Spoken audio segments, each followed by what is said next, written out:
ချင်းပြည်နယ်ထဲမှာ KIA ကနေဖောက်ပေးတဲ့ပြည်တော်စုလမ်းမှာဘယ်တစ်ခုရှိလဲယထာလမ်းဘယ်နှခုရှိလဲ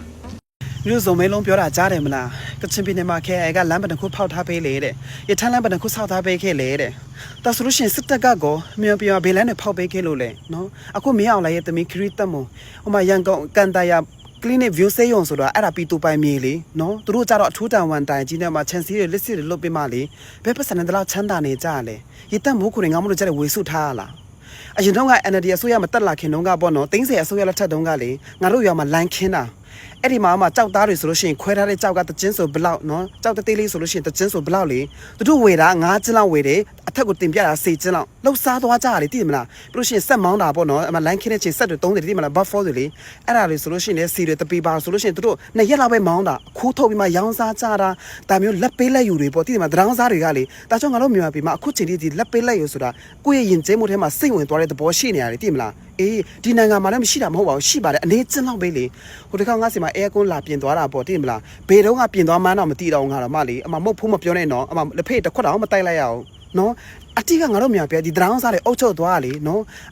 မိမဟိုနင်တို့ပြောနေတဲ့ဟိုမှာလေမုံဆိုးမအုပ်ချုပ်တဲ့ချိန်မှာငါတို့ပေါင်နှချောင်းကိုကာပြီးမှပဒင်းပေါက်ဖွင့်မှအေးစေးအိတ်ခေးလို့ရလေလင်ငင်းခံပြီးမှယောက်ျားသားတွေအရင်မှတွေအုပ်ချုပ်လာမှပဲငါတို့ဘေးပွားရောက်သွားရင်တို့တွေးကြည့်မလားတဘောပေါက်မှာမတလောက်ဆိုလို့ရှိရင်တော့နော်အနေဆိုတော့ကြောင်ရွံမှုတွေတော့ကင်းသွားတာပဲလေနော်အခုကြောင်ယောက်ျားရင်မှတွေအုပ်ချုပ်လာလို့ရှိရင်ဘေးပွားရောက်သွားပြီလေစဉ်းစားကြည့်ပါနော်လောက်စားနေကြတာသူတို့အကြောင်းတွေငါလောက်သိတာငါပဲရှိတာနော်သူတို့အကြောင်းကိုကောင်းကောင်းသိလို့အခုချိန်ကဝင်းဝင်းပြောရေးတာလေအေးနော်အဲ့ဒါ KIA ကငါဖောင်းထုတ်ပေးတာမဟုတ်ဘူးနော်ဟိုတစ်ခေါက်ငါ KIA တွေနဲ့စကားပြောဖြစ်လေအများကြီးနဲ့ပြောဖြစ်တဲ့တရားကိုရင်ညိုပဲပြောချင်တာပါနော်အခုချိန်မှာဘယ်လိုနည်းလေးပဲတော်လန်တဲ့သူအကုန်လုံးကိုယ့်ရဲ့မိတ်ဆွေတွေပဲလေစစ်တပ်ကိုတော်လန်တဲ့သူတွေအားလုံးကတော့နားလေမလားအဲ့နဲ့နေကိုတဲ့ဒီလိုအလုံငွေတွေပါညာကောက်ပြလို့ရှိရင်နေမြန်မာပြည်ကောင်းစားသွားလို့ရှိရင်ပေါ့နော်နေကိုရွှေတူးခွေတွေပေးမယ်အခုလည်းမဆောင်ခိုင်းပေါ့အထူးအခွင့်အရေးပေးမယ်ပေါ့အဲ့လိုပြောနေတာငါ့ကိုလေအဲ့ကနေငါတို့အထင်သေးတော့နင်းနေတော့မှလေနော်အဲ့လိုမျိုးရွှေတွေတူးနေမှတစ်ချိန်တော့အခွင့်အရေးအဲ့လိုလိုချင်လို့လုပ်ပေးတာမဟုတ်လေနားလေမလားအေးငါ့ကိုပတ်စံနဲ့များလို့မရအောင်နော်အခွင့်အာဏာနဲ့များလို့မရအဲ့ဒါလည်းမလိုချင်ဘူးငါလေပတ်စံမလိုအဲ့ဆိုလိုအပ်တယ်ဒါပေမဲ့ယူတရရှာစားတဲ့ပတ်စံတွေပဲလိုအပ်တယ်လေသိတယ်မလားအေးငါတို့မြန်မာပြည်တူးတက်လာလို့ရှိရင်ရွှေတွေတူးတယ်အကုန်ပိတ်မယ်အမကြောက်တူးနေတဲ့အကုန်ပိတ်မယ်ဒါတွေက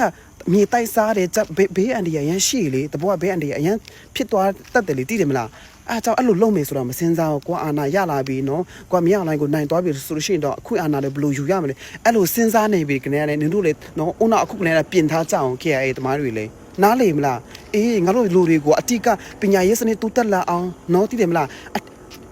တိုင်းပြည်တပြည်ကိုလေရွှေတွေတိုးလို့မှရင်းနေထွက်လို့ဒါတွေကခဏတဖြုတ်ပဲနော်အချိန်တန်လို့ရှိရင်ပျောက်သွားမှာပဲအမေဆိုပြောတာနော်အတိကလူအရင်မြင့်စွမ်းအားပဲနားလေမလားအေးပညာတတ်အောင်လို့ရှိရင်တီထွင်နိုင်စတွေဒါတွေကပဲတိုင်းပြည်ကိုရေရှည်တိုးတက်လို့ရအောင်ထိန်းချုပ်သွားတာပေါ့လေသိတယ်မလားအေးအဲ့ဒါပြောချင်တာငါသဘောပေါက်တယ်မလား